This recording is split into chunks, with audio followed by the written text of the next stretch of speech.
क्या आपने कभी सोचा है कुछ ऐसे चिप्स या मेमोरीज हों जिसमें आपने पूरी जिंदगी में जो सीखा है वो आप उसमें स्टोर कर दो और किसी और इंसान या रोबोट में ट्रांसफर कर दो और वो सेम सीख जाए? क्या ये पॉसिबल है? या कभी ऐसा सोचा हो रीयूजेबल रॉकेट्स हो जिससे दूसरे प्लैनेट्स पे आना जाना फ्लाइट्स के जितना ही सस्ता हो? या फिर इलेक्ट्रिक कार्स होती, पेट्रोल के पैसे ही नहीं लगते और वो कार एग्जैक्ट लैम्बोर्गिनी फरारी जितनी तेज भागती और बिना ड्राइवर्स के भी चल जाती।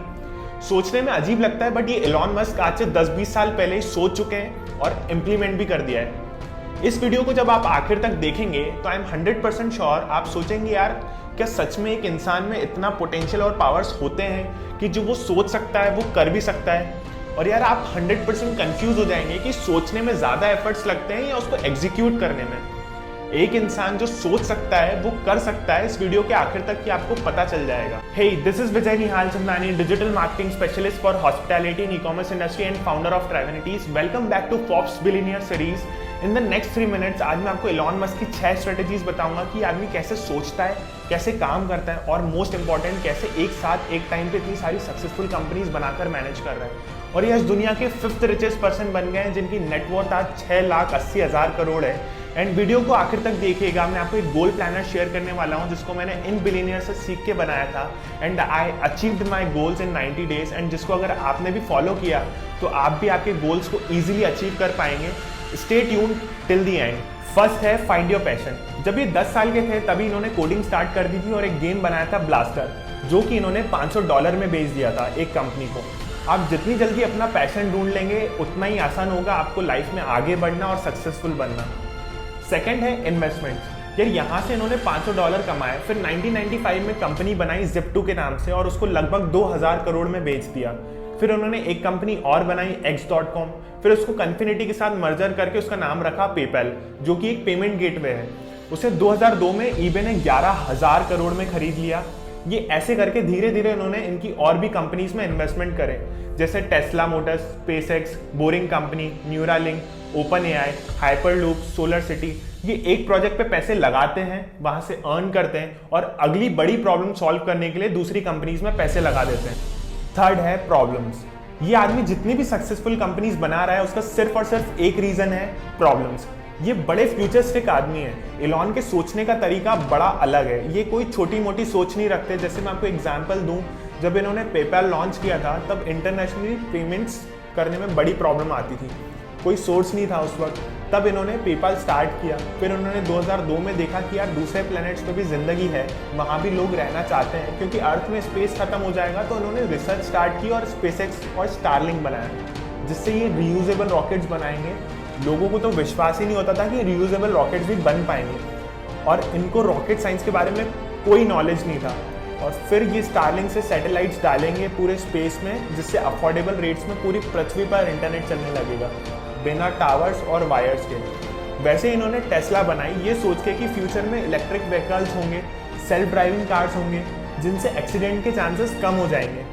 न्यूरालिंक और ओपन एआई का इनका ये कॉन्सेप्ट है कि एक इंसान जितना उसकी ज़िंदगी में सीखता है वो सिंपली एक चिप में स्टोर करके ट्रांसफ़र कर दे किसी और को या रोबोट्स को, जिससे वो स्किल्स दूसरा बंदा आसानी से सीख जाए। फिर आया बोरिंग कंपनी और हाइपरलूप में ये ज़मीन के नीचे से लोगों को ट्रैवल कराएंगे टनल्स खोद के, और उन टनल्स की कोई लिमिट नहीं होगी क्योंकि रोड ट्रांसपोर्ट में काफ़ी ट्रैफिक होगा।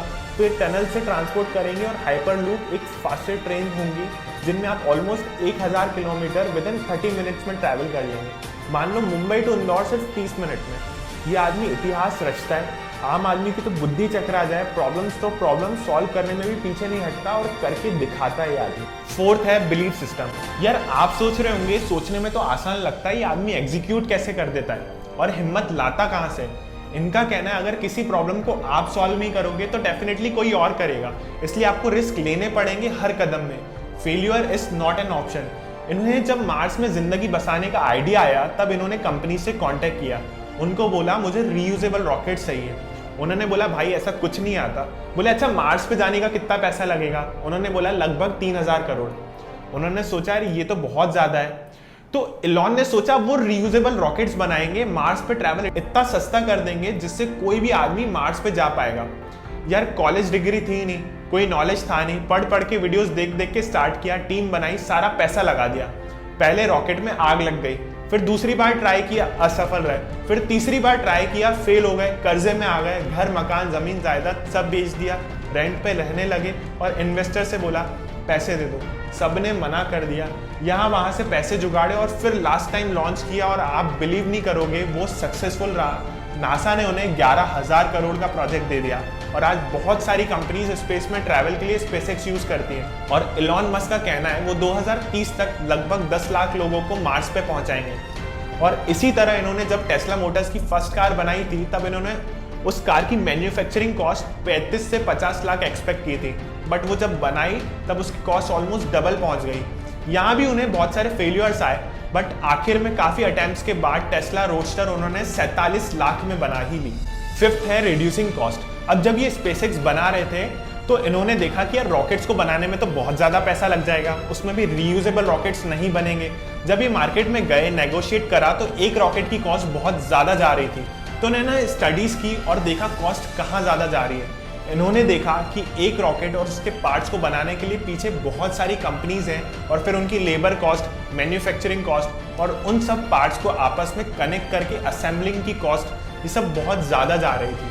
तो इन्होंने खुद ही 80% पार्ट्स बनाना शुरू कर दिए और उस रॉकेट की कॉस्ट 40 टाइम्स कम कर दी। इसका एग्जांपल दूं तो जब ये स्पेसएक्स ने अपना पहला रेडियोस खरीदे थे तो उन्हें उनकी कॉस्ट 40 लाख से 70 लाख पड़ रही थी। फिर उन्होंने उसकी मैन्युफैक्चरिंग अपनी ही फैक्ट्री में स्टार्ट कर दी और फिर आप बिलीव नहीं करोगे उनकी कॉस्ट उन्हें सिर्फ 4 लाख पड़ी। और यही टेस्ला का भी एग्जांपल लूं तो इन्होंने 80% पार्ट्स खुद ही बनाना स्टार्ट कर दिए टेस्ला के। और जब बात आई बैटरीज की, वो उन्हें बहुत महंगी पड़ रही थी और वो बनाना एक बड़ा मुश्किल टास्क है। मतलब ऐसा समझ लो टोटल कार वो जितने की मैन्युफैक्चर कर रहे थे उसकी 30% कॉस्ट उनको सिर्फ और सिर्फ बैटरी की पड़ रही थी। तो उन्होंने जॉइंट वेंचर किया पैनासोनिक के साथ और उन्हीं की फैक्ट्रीज में बैटरीज बनाना भी स्टार्ट कर दी। और अब वो उस लेवल पे हैं कि उन्हें फ्यूचर में सेम बैटरीज की कॉस्ट ऑलमोस्ट 5% पड़ेगी उनकी पूरी ओवरऑल कार मैन्युफैक्चरिंग कॉस्ट के। और सोलार सिटी में भी इन्होंने यही किया। सोलर सेल्स तो हर कंपनी बना रही है, बट मोस्टली वो लोग कमर्शियल यूज के लिए बना रहे हैं। तो इन्होंने देखा यार आम आदमी का क्या, इनका सपना है कि हर घर में सोलर सेल्स लगे और उस एनर्जी को वो यूज करेंगे और साथ में सेल भी कर पाएंगे, जिससे और भी पैसा बच जाएगा उस आदमी को।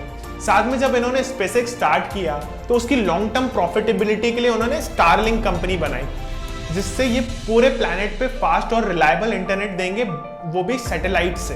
सिक्स्थ है इकोनॉमिक्स। यूएलए जो कंपनी है वो एक रॉकेट मार्स पे भेजने का लगभग 3,000 करोड़ चार्ज करती है, वहीं स्पेसएक्स उसी का लगभग 550 करोड़, मतलब it is almost 1/5 of it. Elon Musk उसे 1/10 प्राइस पे लेके जाने वाले हैं।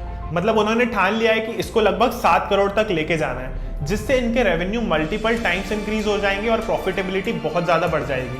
और अगर स्टारलिंक के सिर्फ 5 करोड़ यूजर्स भी हो गए तो उन्हें 1.5 लाख करोड़ हर साल रेवेन्यू जनरेट करके देंगे, जो कि महीने का सिर्फ एवरेज 300 रुपए पर यूजर है। और टेस्ला कार्स की डिमांड का तो आपने सुना ही होगा, लॉन्चिंग इवेंट पे इतने ऑर्डर्स आ गए कि कंपनी 2 साल से उसे फुलफिल नहीं कर पा रही है। कस्टमर्स ट्वीट करके पूछ रहे हैं, sir when my Tesla will get delivered. अभी 2019 में जो इनका इवेंट हुआ था उसी में 3,67,500 कार्स बिक गई। उनके लेटेस्ट मॉडल की प्राइस थी लगभग 2 करोड़ और बाकी 2 मॉडल्स की कुछ कम। आप 1.5 करोड़ एवरेज भी ले लो तो भी लगभग 5.5 लाख करोड़, वो भी बिना कार डिलीवर किए और एडवर्टाइजमेंट के। इसीलिए आज ये दुनिया के 5th रिचेस्ट पर्सन बन गए। और जिस हिसाब से इनके विजन्स और इमेजिनेशन है, ये न्यूरालिंक के थ्रू बहुत अलग लेवल पे ले जाएंगे ह्यूमन ब्रेन्स को। और हाँ, as I have committed there is a goal planner for you, जिसको आप कंसिस्टेंसी के साथ एटलीस्ट 21 डेज तक फॉलो करेंगे तो ऑलमोस्ट आपके गोल्स अचीव हो जाएंगे। And this goal planner is used by most of the billionaires. आपको हमारी वेबसाइट पास वाली दुकान पे जाना है, वहाँ पे इस कॉलम में आपको आपका ईमेल एड्रेस डालना है एंड आपको कुछ ही सेकंड्स में एक लिंक आ जाएगी जिस पे आप जाके डाउनलोड कर सकते हैं। एंड इस गोल प्लानर को यूज़ कैसे करना है उसके लिए भी मैंने एक वीडियो डाला है, आप उसे देख लीजिएगा। और हाँ, मेरी नेक्स्ट वीडियो आ रही है नरेंद्र मोदी जी पे कि कैसे आज इनके देश में फैन फॉलोइंग बढ़ गई है और ये कभी कभी गलत डिसीजंस भी ले लेते हैं, बट स्टिल सारा यूथ इनको बहुत सपोर्ट करता है। और इनकी मार्केटिंग स्ट्रेटेजीज, जैसे इन्होंने 2 बार इलेक्शंस में जिता दिया। तो यार अभी तक आपने मुझे इंस्टाग्राम पे फॉलो नहीं किया है तो जल्दी से जाके फॉलो कर लीजिए ताकि आपसे कोई भी फ्यूचर अपडेट्स मिस ना हो। और इस वीडियो को प्लीज़ शेयर कीजिए ताकि यार हमारे इंडिया में भी ऐसे ही फ्यूचरिस्टिक एंटरप्रेन्योर्स बने, ताकि हमारा देश बहुत आगे बढ़े और बहुत तरक्की करे दूसरे देशों के कंपैरिजन में। धन्यवाद।